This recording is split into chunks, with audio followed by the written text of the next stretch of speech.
Hola, buenos días, ¿cómo están? Un gusto saludarles. Qué honor volver a platicar con ustedes, a compartir. Pues quiero compartirles algo que tengo ahí guardado, un artículo que escribí un día antes de las elecciones de El Salvador, que es bueno compartirlo porque tiene muchas cosas que en la actualidad todavía son vigentes, pues como el estado de excepción en El Salvador, algo que ha dado muy buenos resultados, pero no porque el estado de excepción sea la última ratio que se tenía que hacer, sino que eso se vio apremiante porque hay medidas distintas, pero aquí era lo que correspondía como última ratio, como lo dije antes.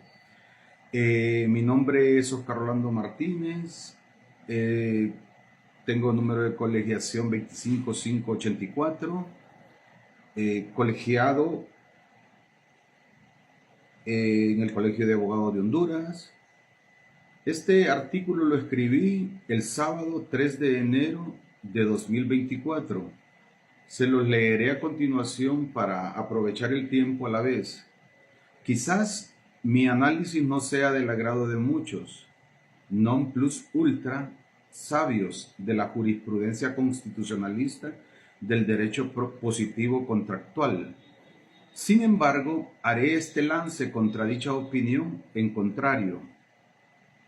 Si vemos lo que acontece en El Salvador con el joven presidente Nayib Bukele, bajo la perspectiva de los derechos humanos, sin ningún tipo de sesgo de color político, sino con el interés superior de seguridad de vida, de la vida de cada uno de los salvadoreños, que esto garantiza conducta que vislumbra continuar manteniendo la paz jurídica en este país, paz que nunca antes logró ningún presidente de los que precedieron a Nayib Bukele.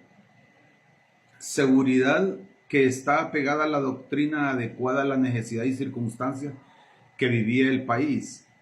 Aunque muy pocos lo han mencionado, esta doctrina es la doctrina creada por el alemán Gunther Jacobs, llamada derecho penal del enemigo y derecho penal del ciudadano. Hay que hacer una aclaración aquí que normalmente cuando alguien habla del derecho penal del enemigo, lo trata de imponer con un sesgo como que las personas tengan una cortina enfrente que el derecho penal es enemigo del ciudadano. No, la doctrina se llama específicamente doctrina derecho penal del enemigo y derecho penal del ciudadano. Hay una distinción entre ambos. Lo que merece la persona que ha cometido un delito y lo que merece una persona que de repente ha cometido una infracción por error o por negligencia, por decirlo de alguna manera. Este nombre, que resume con objetividad su propósito para lo que se creó, ¿cuál es el eje transversal o columna vertebral de las Naciones Unidas? Cuidar a las personas. Ahora muchos más evolucionado su objetivo, porque desde la niñez proporciona estos derechos a los seres humanos, aún antes de nacer la persona. Es decir, desde que éste está en el vientre de la madre, si esta protección legalizada por un estado de excepción que está siendo ejecutado por Nayib Bukele en El Salvador, la vemos desde esta seguridad a la vida de las personas que propone las Naciones Unidas, el presidente no está irrespetando ni violentando los derechos humanos de nadie. Por el contrario, está dando seguridad a los ciudadanos y castigando al que irrespeta la norma, la cual es el ser del Estado de Derecho de un Estado. Es decir, al que no cumple su rol con la ley del derecho penal. Esto lo ratifica las mismas Naciones Unidas a través de la Convención de Palermo.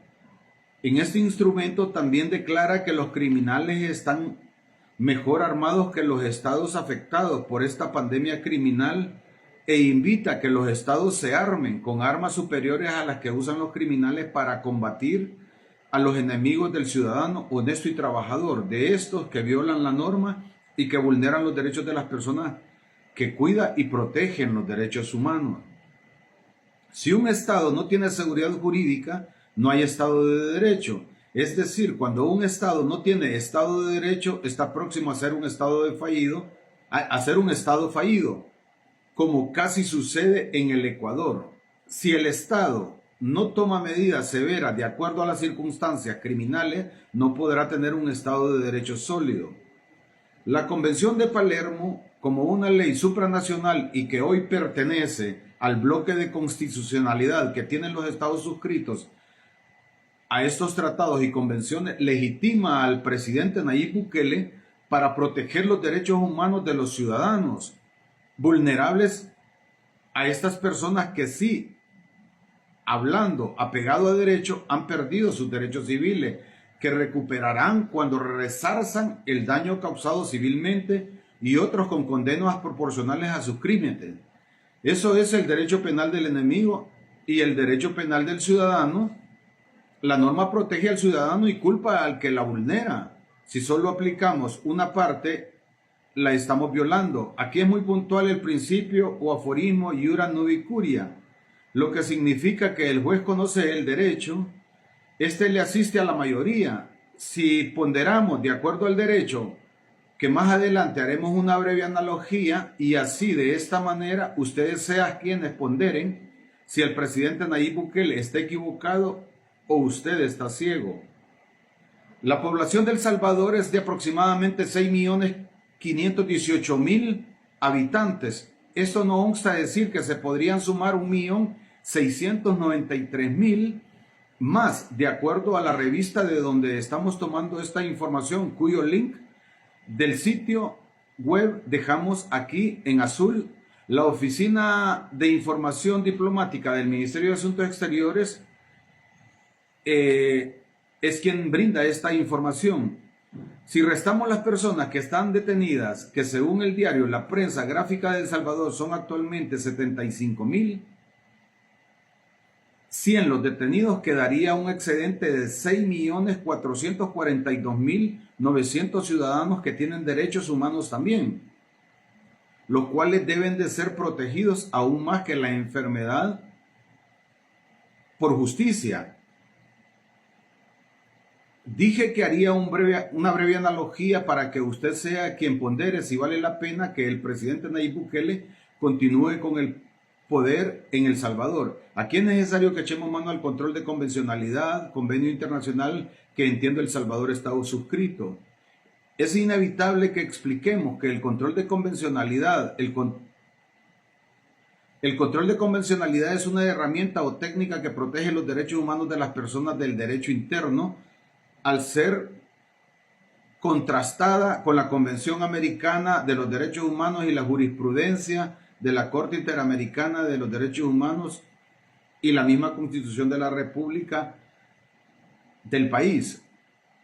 Esto quiere decir que el control de convencionalidad, al hacer una ponderación, lo que busca es, sí, proteger derechos humanos de las personas, pero tampoco no es que va a eximir a una persona que haya violentado derechos humanos a, por decirlo de alguna manera, dejarlo en libertad o a dejarlo, eximirlo de cualquier responsabilidad si ha quebrantado la norma. Recuerden que en derecho penal existe una figura que se llama protección de la norma. Esa protección de la norma sirve para que el Estado de Derecho se mantenga actualizado y vigente en los países que se pretende aplicar un derecho penal no injusto, como aparentemente lo es, porque el derecho penal no es que sea injusto, sino que se aplica al que violenta la norma, al que violenta la ley. Quiero hacer una mención aquí de el maestro Juan Antonio García Amado con el jurista Manuel Atienza, filósofos del derecho moderno, referentes del derecho mundialmente. Ellos conversan lo siguiente a manera de ponderación jurídica. Juan Antonio García Amado no está de acuerdo con la ponderación de Robert Alexis, padre de la ponderación jurídica moderna. Dice Juan Antonio Amado: si a ti te dicen que hay un terrorista que tiene 100 rehenes prisioneros y que exige una petición casi imposible de brindársela, lo que queda es que un francotirador lo mate para liberar a los 100 rehenes. ¿Cuál sería tu decisión? La analogía aquí es, ¿será mejor que los que asesinan a las personas estén libres o que estén en la cárcel? No me conteste, contéstese usted mismo, pues ese es el derecho penal del enemigo y del derecho penal del ciudadano, principio jurídico romano cuyo autor fue el jurista Ulpiano, cuando dijo que el derecho es dar a cada uno lo que corresponde, como lo dice la Convención de Palermo, retomando esta convención que anteriormente la hicimos alusión a ella. Exhorta a todos los estados a que reconozcan los vínculos existentes entre la actividad de la delincuencia organizada transnacional y los actos de terrorismo, teniendo en cuenta las resoluciones pertinentes de la Asamblea General y que apliquen la Convención de las Naciones Unidas contra la Delincuencia Organizada Transnacional para combatir las actividades delictivas en todas sus formas conforme a lo dispuesto en dicha convención. Quiero también agregar que desde mi punto de vista el derecho penal del enemigo y el derecho penal del ciudadano no es un derecho injusto o que violenta la norma. Es un derecho de proporcionalidad, de razonabilidad, de ecuanimidad, porque sería injusto que a una persona que no haya delinquido se le pongan 30, 40 años de cárcel. Mencionamos la proporcionalidad y la razonabilidad. Hay principios internacionales como el pro homine, también tenemos el pro persona, entre muchos otros. Aquí lo que determina si una persona ha delinquido son las pruebas que se puedan presentar en un órgano judicial para que éste sea sentenciado. No digo que el procedimiento de Bukele sea perfecto, pero creo que hay que cuidar a las personas que se conducen por el buen camino, porque recuerden que no solamente se está cuidando a las personas que actualmente viven en este país, sino que se está cuidando el futuro de este país, a los niños, etc. Bendiciones, gracias y espero no afectar a ninguna susceptibilidad de ninguna persona, simplemente lo estoy dando como un conocimiento jurídico, un conocimiento doctrinario y que se sepa pues que muchos quieren lo que a ellos les conviene, no lo que les conviene a todas las personas en común. Feliz día.